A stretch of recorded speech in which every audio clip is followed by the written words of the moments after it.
My fellow Republicans, my fellow Americans, I am proud to introduce to you the next President of the United States of America, Mitt Romney.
Mr. Chairman and delegates,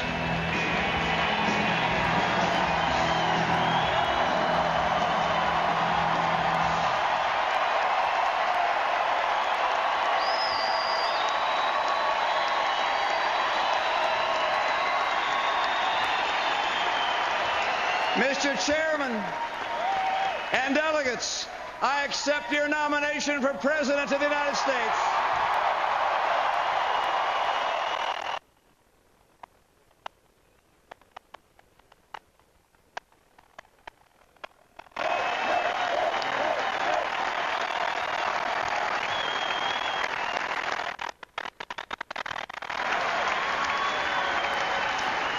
I do so with humility, deeply moved by the trust you place in me.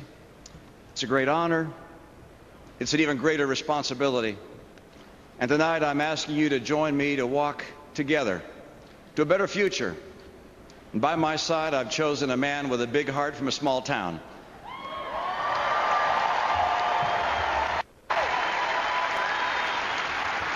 He represents the best of America, a man who will always make us very proud. my friend and America's next Vice President, Paul Ryan.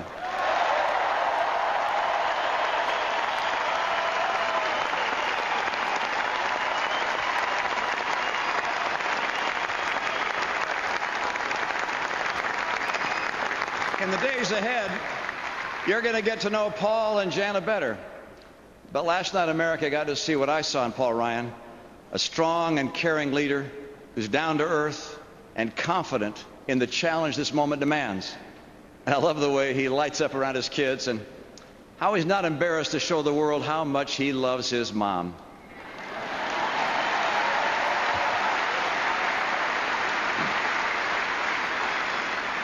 But Paul, I still like the playlist on my iPod better than yours.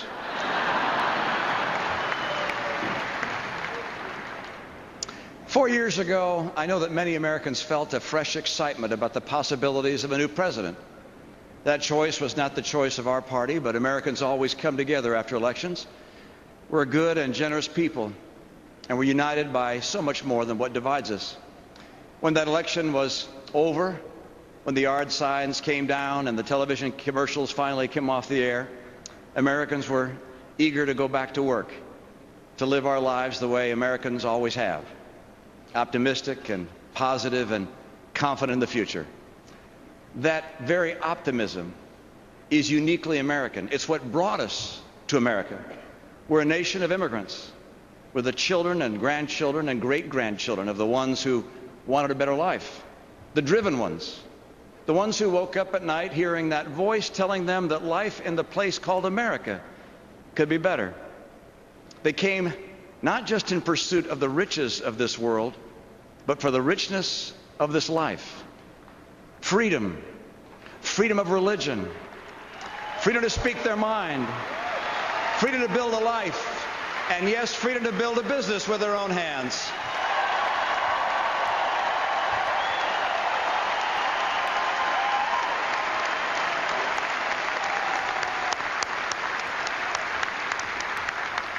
This is the essence of the American experience. We Americans have always felt a special kinship with the future. When every new wave of immigrants looked up and saw the Statue of Liberty, or knelt down and kissed the shores of freedom just 90 miles from Castro's tyranny, these new Americans surely had many questions, but none doubted that here in America they could build a better life, that in America their children would be blessed more than they. But today, 4 years from the excitement of that last election, for the first time, the majority of Americans now doubt that our children will have a better future. It's not what we were promised. Every family in America wanted this to be a time when they could get a little ahead, put aside a little more for college, do more for the elderly mom that's now living alone, or give a little more to their church or their charity. Every small business wanted these to be their best years ever, when they could hire more, do more for those who had stuck with them through the hard times, open a new store or sponsor that little league team. Every new college graduate thought they'd have a good job by now, a place of their own. They could start paying back some of their loans and build for the future. This is when our nation was supposed to start paying down the national debt and rolling back those massive deficits. This was the hope and change America voted for. It's not just what we wanted. It's not just what we expected. It's what Americans deserved.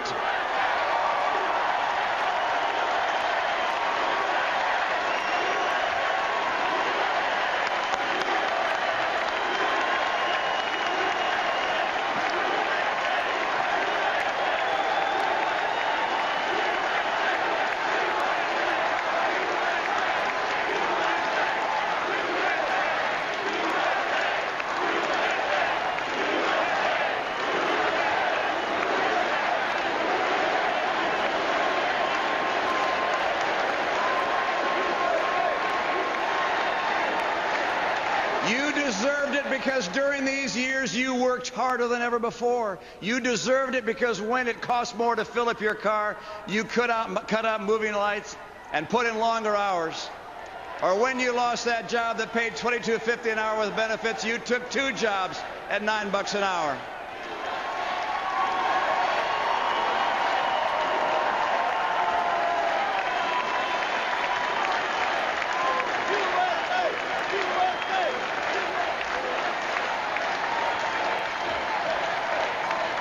You deserve it because your family depended on you. And you did it because you're an American and you don't quit. You did it because it was what you had to do. But driving home late from that second job or standing there watching the gas pump hit $50 and still going, when the realtor told you that to sell your house you'd have to take a big loss, in those moments you knew that this just wasn't right. But what could you do except work harder, do with less, try to stay optimistic, hug your kids a little longer, maybe spend a little more time praying that tomorrow would be a better day. I wish President Obama had succeeded because I want America to succeed.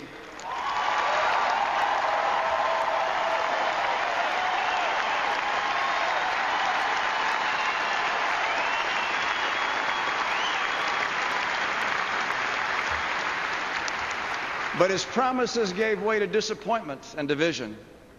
This isn't something we have to accept. Now is the moment when we can do something. And with your help, we will do something.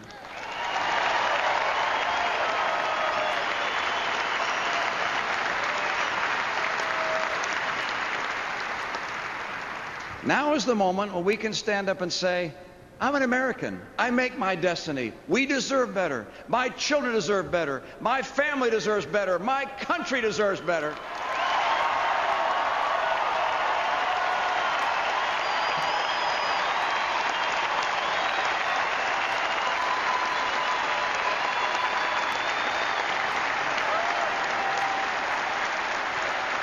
So here we stand. Americans have a choice, a decision. To make that choice, you need to know more about me and where I'd lead our country. I was born in the middle of the century, in the middle of the country, a classic baby boomer. It was a time when Americans were returning from war and eager to work.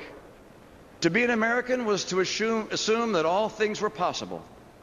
When President Kennedy challenged Americans to go to the moon, the question wasn't whether we'd get there, it was only when we'd get there.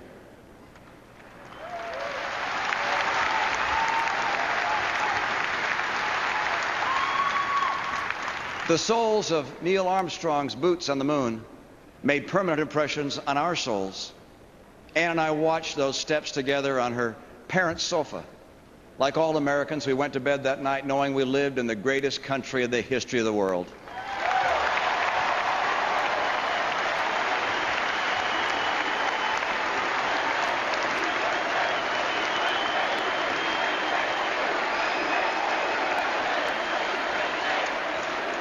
God bless Neil Armstrong.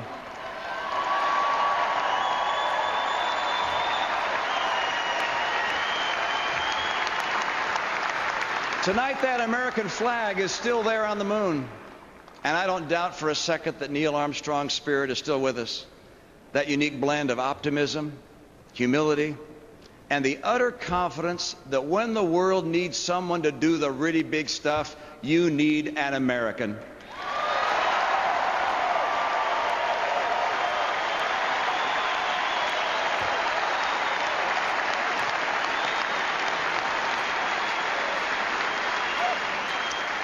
My dad had been born in Mexico, and his family had to leave during the Mexican Revolution. I grew up with stories of his family being fed by the U.S. government as war refugees. My dad never made it through college, and he apprenticed as a lath and plaster carpenter. He had big dreams.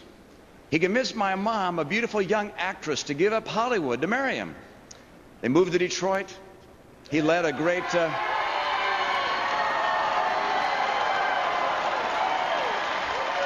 He led a great automobile company and became governor of the great state of Michigan.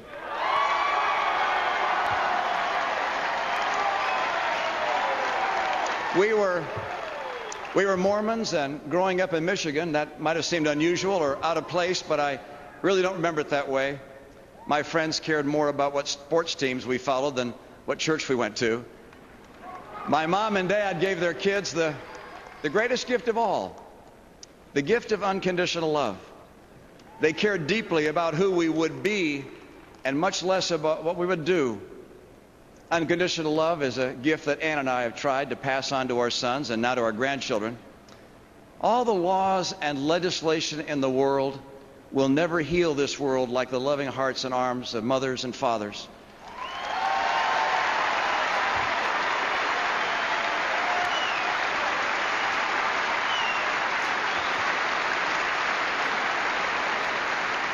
You know, if every child could drift to sleep feeling wrapped in the love of their family and God's love, this world would be a far more gentle and better place.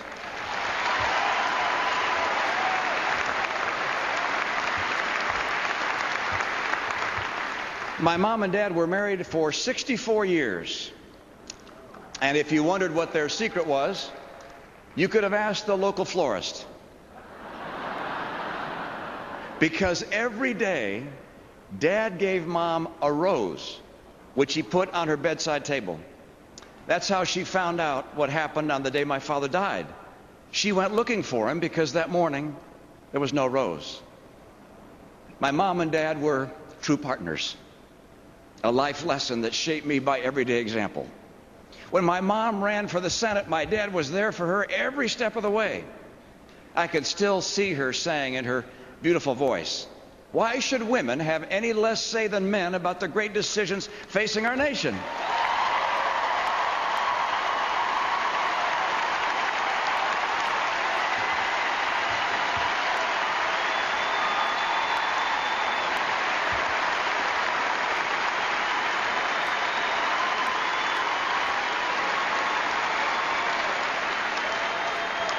Don't you wish she could have been here at this convention and heard leaders like Governor Mary Fallin, Governor Nikki Haley, Governor Susana Martinez, Senator Kelly Ayotte, and Secretary of State Condoleezza Rice?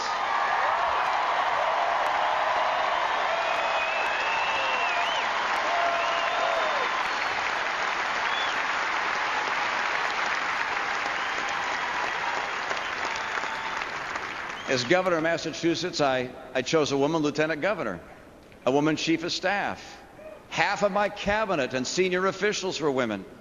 And in business, I mentored and supported great women leaders who went on to run great companies. I grew up in Detroit in love with cars and wanted to be a car guy like my dad. But by the time I was out of school, I realized that I had to go out on my own, that if I stayed around Michigan in the same business, I'd never really know if I was getting a break because of my dad. I wanted to go someplace new and prove myself. Those weren't the easiest of days. Many long hours and weekends working, 5 young sons who seemed to have this need to reenact a different world war every night. But if you ask Ann and I what we'd give to break up just one more fight between the boys, or wake up in the morning and discover a pile of kids asleep in our room, well, every mom and dad knows the answer to that. Those days were the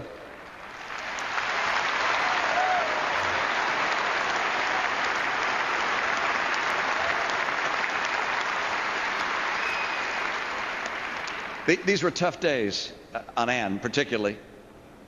She was heroic through it all. 5 boys with our families a long way away. I had to travel a lot for my job then, and I'd call and try to offer support. But every mom knows that doesn't help get the homework done or get the kids out the door to school.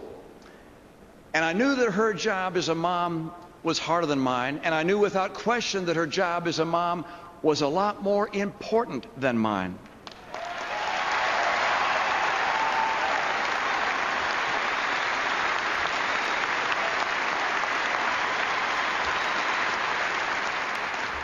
And as America saw Tuesday night, Ann would have succeeded at anything she wanted to do.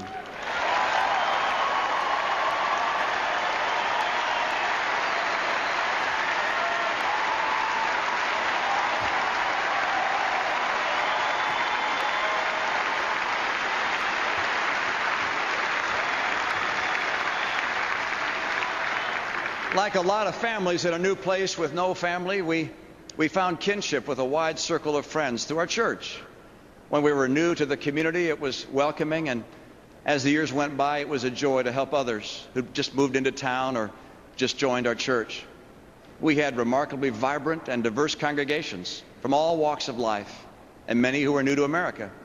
We prayed together, our kids played together, and we always stood ready to help each other out in different ways. That's how it is in America. We look to our communities, our faiths, our families for our joy, our support in good times and bad. It's both how we live our lives and why we live our lives. The strength and power and goodness of America has always been based on the strength and power and goodness of our communities, our families, and our faiths.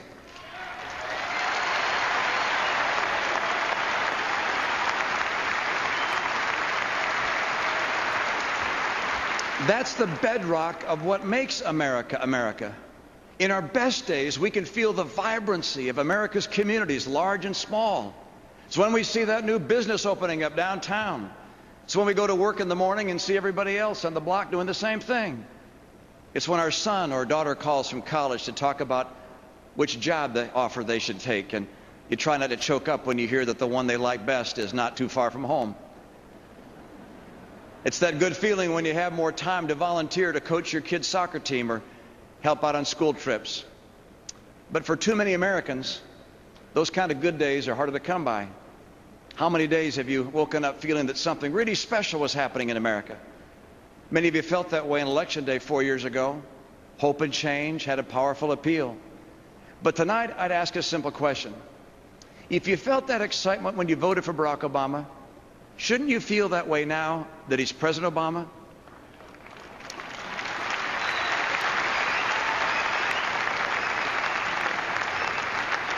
You know there's something wrong with the kind of job he's done as president when the best feeling you had was the day you voted for him.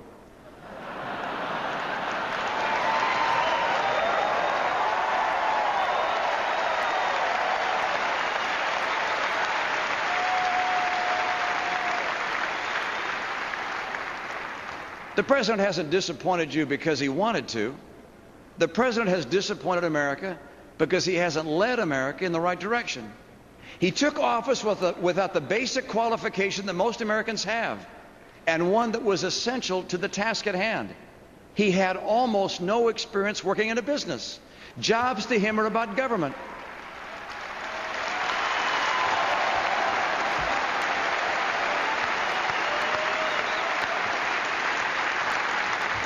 I learned the real lessons about how America works from experience. When I was 37, I helped start a small company. My partners and I had been working for a company that was in the business of helping other businesses. So some of us had this idea that if we really believed our advice was helping companies, we should invest in companies.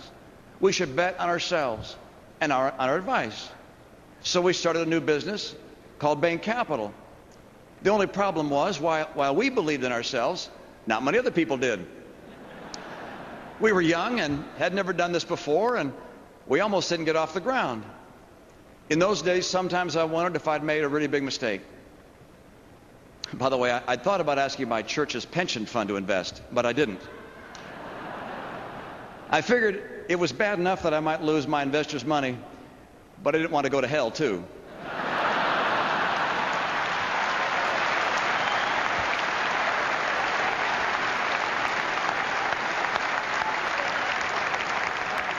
Shows what I know. Another of my partners got the Episcopal Church pension fund to invest. And today there are a lot of happy retired priests who should thank him.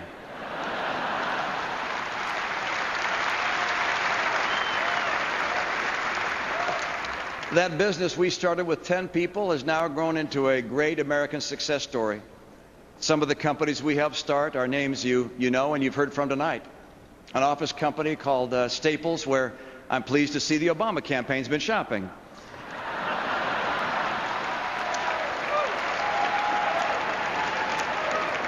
The Sports Authority, which of course became a favorite of my boys. We helped start an early childhood learning company called Bright Horizons that First Lady Michelle Obama rightly praised.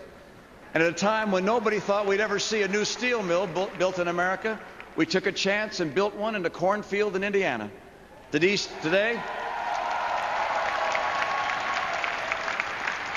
Steel Dynamics is one of the largest steel producers in the United States. These are American success stories. And yet the centerpiece of the president's entire re-election campaign is attacking success. Is it any wonder that someone who attacks success has led the worst economic recovery since the Great Depression?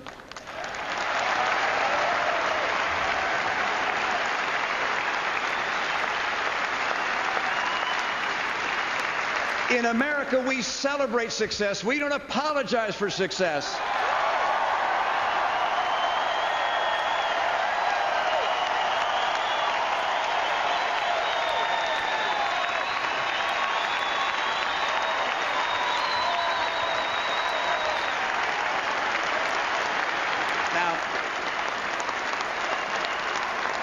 Now, we weren't always successful at Bain, but no one ever is in the real world of business. That's what this president doesn't seem to understand. Business and growing jobs is about taking risk, sometimes failing, sometimes succeeding, but always striving. It's about dreams. Usually it doesn't work out exactly as you might have imagined.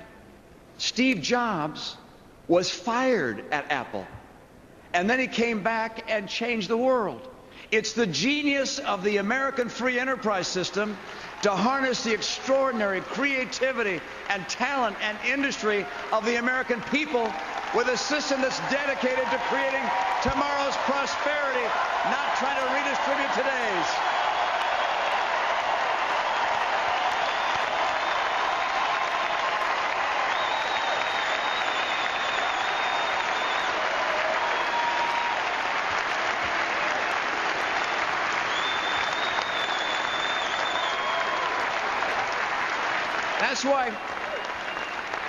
That's why every president since the Great Depression who came before the American people asking for a second term could look back at the last 4 years and say with satisfaction, you're better off than you were 4 years ago, except Jimmy Carter, and except this president.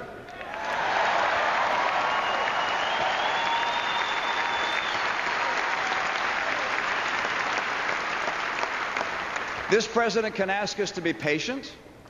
This president can tell us it was someone else's fault. This president can tell us that the next 4 years he'll get it right. But this president cannot tell us that you're better off today than when he took office.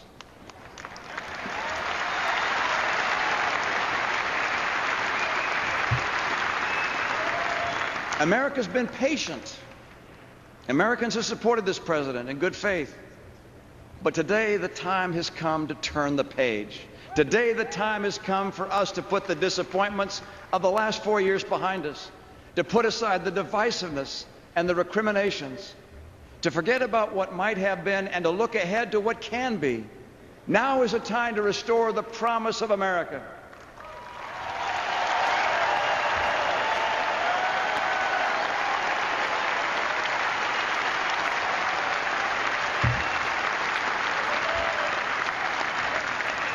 Many Americans have given up on this president, but they haven't ever thought about giving up. Not on themselves, not on each other, and not on America. What is needed in our country today is not complicated or profound. It doesn't take a special government commission to tell us what America needs. What America needs is jobs, lots of jobs.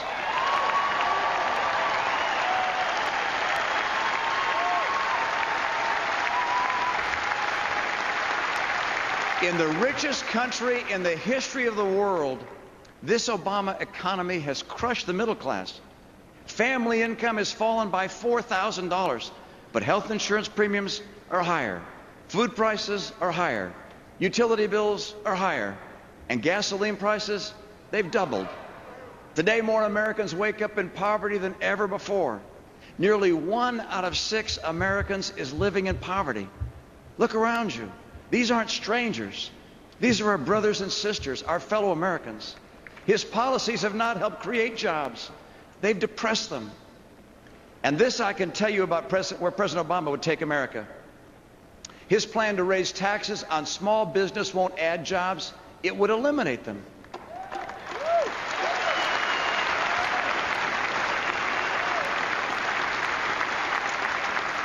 His assault on coal and gas and oil will send energy and manufacturing jobs to China.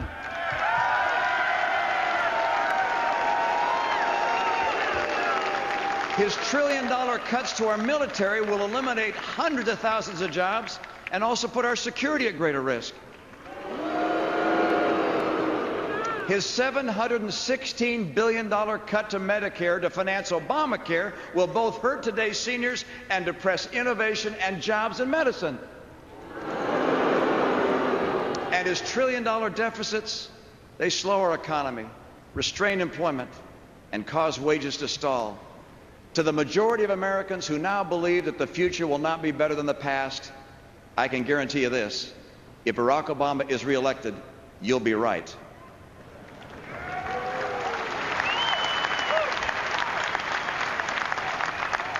I'm running for president to help create a better future. A future where everyone who wants a job can find a job. Where no senior fears for the security of their retirement. An America where every parent knows that their child will get an education that leads them to a good job and a bright horizon. And unlike the president, I have a plan to create 12 million new jobs.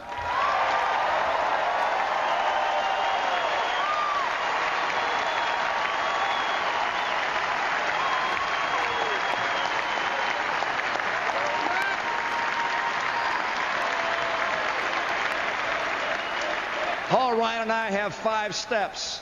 First, by 2020, North America will be energy independent by taking full advantage of our oil, our coal, our gas, our nuclear, and our renewables.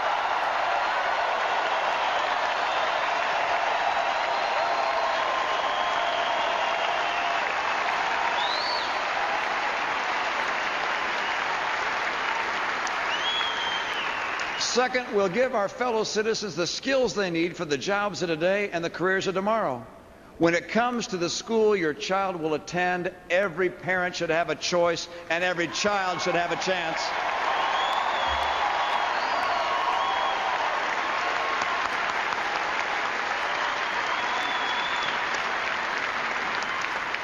Third, we'll make trade work for America by forging new trade agreements. And when nations cheat in trade, there will be unmistakable consequences.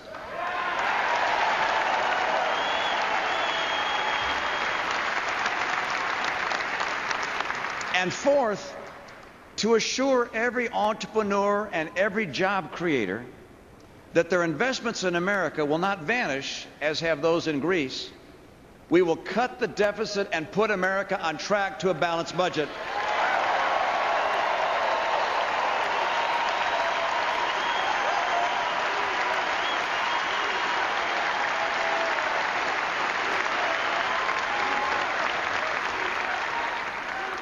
And fifth, we will champion small businesses, America's engine of job growth. That means reducing taxes on business, not raising them.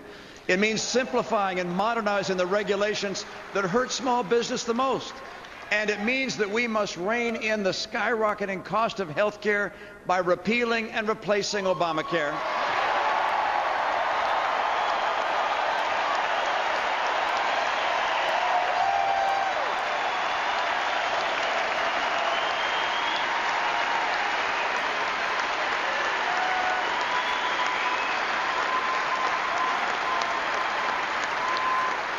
Today, women are more likely than men to start a business.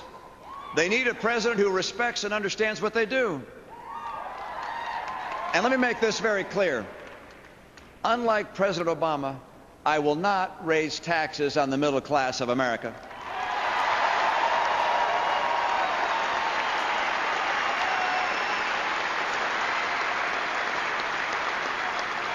As president, I'll protect the sanctity of life.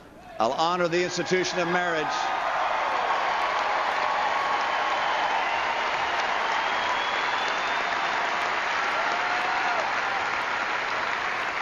And I will guarantee America's first liberty, the freedom of religion.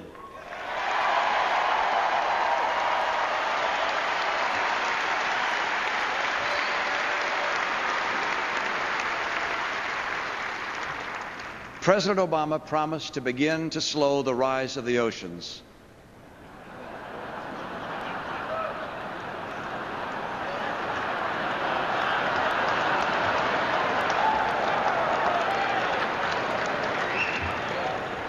And to heal the planet. My promise is to help you and your family.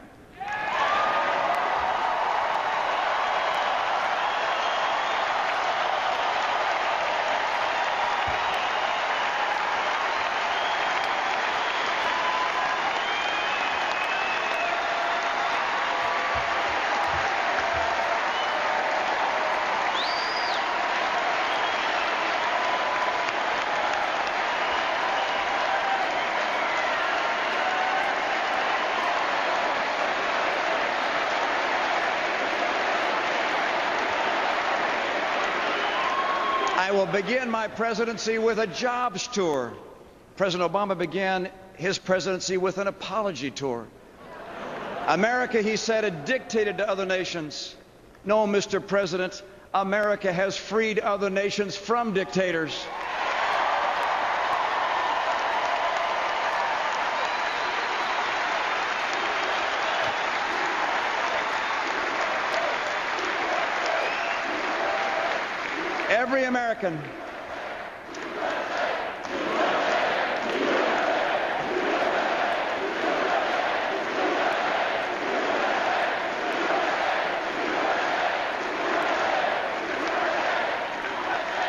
Every American was relieved the day President Obama gave the order and SEAL Team 6 took out Osama bin Laden.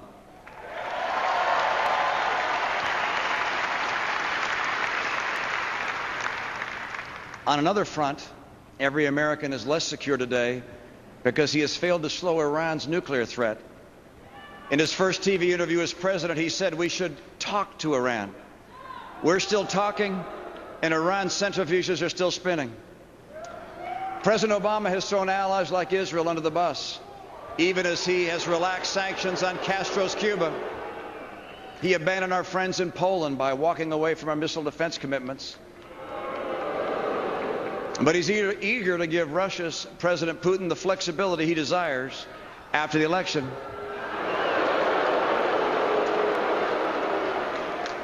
Under my administration, our friends will see more loyalty, and Mr. Putin will see a little less flexibility and more backbone.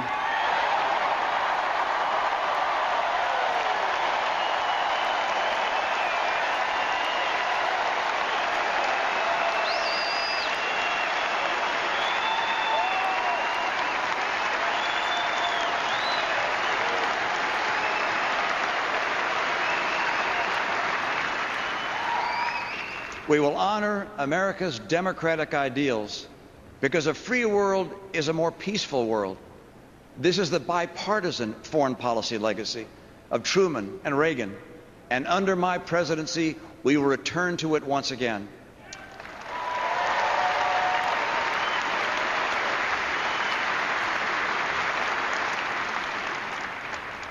You might have asked yourself if these last years are really the America we want. The America that was won for us by the greatest generation. Does the America we want borrow $1 trillion from China? Does it fail to find the jobs that are needed for 23 million people and for half the kids graduating from college? Are those schools lagging behind the rest of the developed world? And does America that we want succumb to resentment and division among Americans? The America we all know has been a story of the many becoming one, uniting to preserve liberty, uniting to build the greatest economy in the world, uniting to save the world from unspeakable darkness. Everywhere I go in America, there are monuments that list those who have given their lives for America. There's no mention of their race, their party affiliation, or what they did for a living.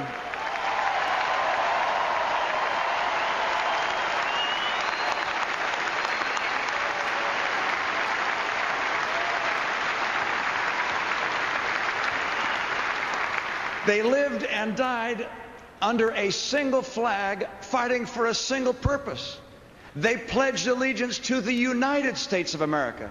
That America, that united America, can unleash an economy that will put Americans back to work, that will once again lead the world with innovation and productivity, and that will restore every father and mother's confidence that their children's future is brighter even than the past. That America, that united America, will preserve a military that's so strong no nation would ever dare to test it.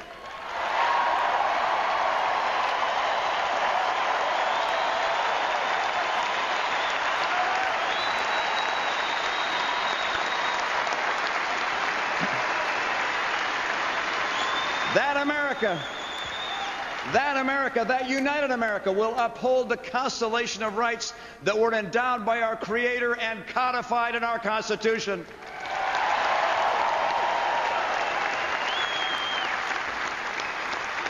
That united America will care for the poor and the sick, will honor and respect the elderly, and will give a helping hand to those in need.